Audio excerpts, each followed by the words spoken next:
railed against the technology of written language because he said it was going to destroy humanity. If you are able to memorize long format information that serves you, you will be more powerful than everyone around you.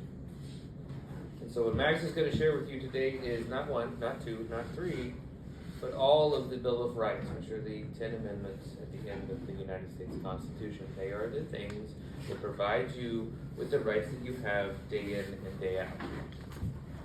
Josiah is going to share with you a poem about how to be a man. You know, it's about being a man, but it's really about being a good human. And he's memorized it, so 10 years from now, one of those little pieces of advice that come out of the poem might bubble up right when he needs it. And he's burying it deep so that it can be composted and recycled at the right time. First Amendment. Congress shall make no law respecting an establishment of religion or prohibiting the free exercise thereof, or abridging the freedom of speech, or of the press, or of the people peaceably to assemble, petition the government for redress of grievances. Amendment 2. A well-regulated militia is necessary for the security of a free state, and the rights of the people to keep and bear arms shall not be infringed. No soldier in time of peace shall be quartered in any house without the consent of the owner, nor in time of war, but in a manner to be prescribed by law. Amendment 4. The rights of the people to feel secure in their persons, houses, papers, and effects shall not, against unreasonable searches and seizures, shall not be violated. No warrant shall issue but upon probable cause supported by oath or affirmation, particularly describing the place to be searched and persons or things to be seized. Amendment 5. No person shall be held to answer for any capital crime or otherwise infamous crime unless on a presentment or indictment of a grand jury, except cases arising in the land or naval forces or in the militia, when in actual service in time of war or public danger. Nor shall any person be subject to the same offense to be twice put in jeopardy of life or limb, nor be compelled in any criminal case to be the witness against himself, nor be deprived of life, liberty, or property without due process of law. Nor shall private property be taken for public use without just compensation. Amendment 6. In all criminal prosecutions, the accused shall enjoy the right to a trial by jury, by an impartial jury of the state and district wherein the crime shall have been committed, which district shall have been previously ascertained by law, and informed of the nature and cause of the accusation, and to be confronted with the witnesses against him, to have compulsory process for obtaining witnesses in his favor, and to have the assistance of the counsel for his defense. Amendment 7. In suits at common law, where the value in controversy exceeds $20, the right to trial by jury shall be preserved, and no fact tried by a jury shall otherwise be re-examined in any court of the United States than according to the rules of the common law. Amendment 8. Excessive bail shall not be required, nor excessive fines imposed, nor cruel or unusual punishments inflicted. Amendment 9. The enumerations in the Constitution of certain rights shall be construed to deny or disparage others retained by the people. Amendment 10. The powers delegated to the United States by the Constitution, nor prohibited by it to the states, are reserved to the states respectively or to the people.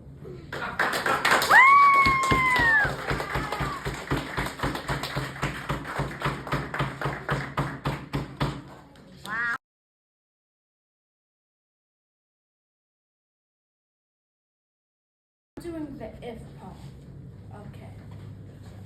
If you can keep your head when all about you, or losing theirs and blaming it on you, if you can trust yourself when all men doubt you, believe allowance for doubt, they're doubting too. If you can wait and not be tired by waiting, or being lied about, don't deal in lies, or being hated, don't give way to hating. And yet don't look too good nor talk too wise. If you can dream and not make dreams your master, if you can think and not make thoughts your aim, if you can meet with triumph and disaster and treat those two impostors just the same, if you can bear to hear the words you've spoken twisted by knaves to make a trap for fools, or see what you gave your life to, broken and stoop and build them up again with worn out tools, if you can make one heap of all your winnings and risk it on one pitch and toss and lose, and start at your beginnings and never breathe a word about your loss. If you can force your heart, your nerve, and your sinew to serve your turn long after they are gone. And so hold on to the last when there is nothing in you besides the will, which says to them, hold on. If you can speak with crowds and keep your virtue, or talk with kings, or walk with kings, nor lose the common touch. If neither foes nor loving friends can hurt you, if all men count with you but none too much, if you can fill the unforgiving minute with 60 seconds worth of distance run, then the earth is yours and everything in it. And, which is more, you'll be a man, my son.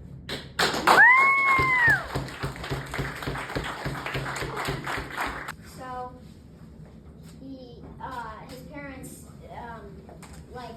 wanted him to be like the ruler of the world. They didn't want him to be the wise man. So the guy said if he is going to be the wise man, he's going to have to see the pain in the world. So they didn't want them to see the pain in the world. So he gave them whatever they want, whatever he wanted. When he grew up, he married this woman and had a child. But so he was 29 and he's never left the gates of the palace. So he wanted to leave the gates of the palace. So he left the gates of the palace. And the first day, he saw this guy with this really old guy, and he asked the guy that was taking him on his carriage, what is that? Because he's never seen any old people because his parents never let him saw it. Old people. So he's talking about his age, and he's wondering how you can never escape age, no matter how wealthy or how poor you are. So he goes back to the palace, and then he goes back into the wilderness the next day, and he sees this dead man and this mother and this daughter carrying the dead man, and the Siddhartha asked the carriage man, "What is that?" And he said, "That's death."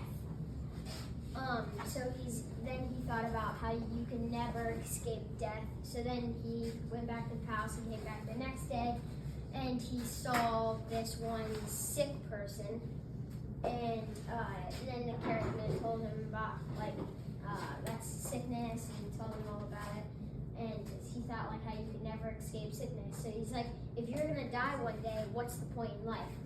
So on the fourth day when he went back, he saw this man, I forgot the name of the man, but it's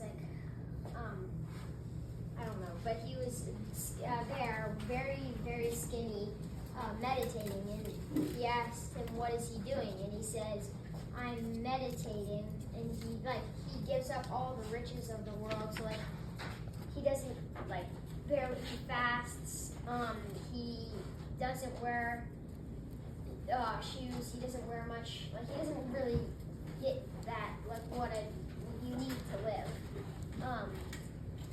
And so this guy, so he came and then he took all his, the royal prince took all of his, cut his hair, he took all of his royal stuff, his crown, and took it all off, and he wanted to be that guy. So he went to like where everybody was, and then he was taught of how to meditate, and he was skinny, and so he's been doing it for a while now, but he thought like this isn't the way to enlightenment, because that's what he was trying to reach, enlightenment, and it wasn't a way to enlightenment. So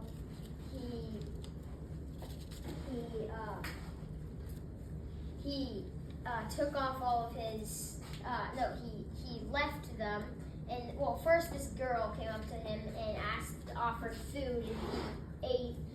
And so he said, like, I'm not doing this, I'm gonna do my own thing. So they kicked him out, and so then he found this one tree, it was like a really The Bodhi tree? Yeah, the Bodhi tree. And he sat under it and meditated for a long time, but he was about to break the change to the material world, into the nothingness stuff. And but the demons didn't want him to do that, so a demon sent her 3 daughters down. One of them was, like, they're all trying to get him out of meditating, because they didn't want him to reach this enlightenment. So the first one didn't work, and then the second one was, the first one was like this guy on an elephant, and then the second one was these 3 pretty girls, and then the third one was all these devils trying to kill him, but he didn't. And then he reached enlightenment, and he taught a bunch of people how to do it in like these 5 rules or something. And then. Good job, Lincoln. Thank you. Thank you. You did better than I would have.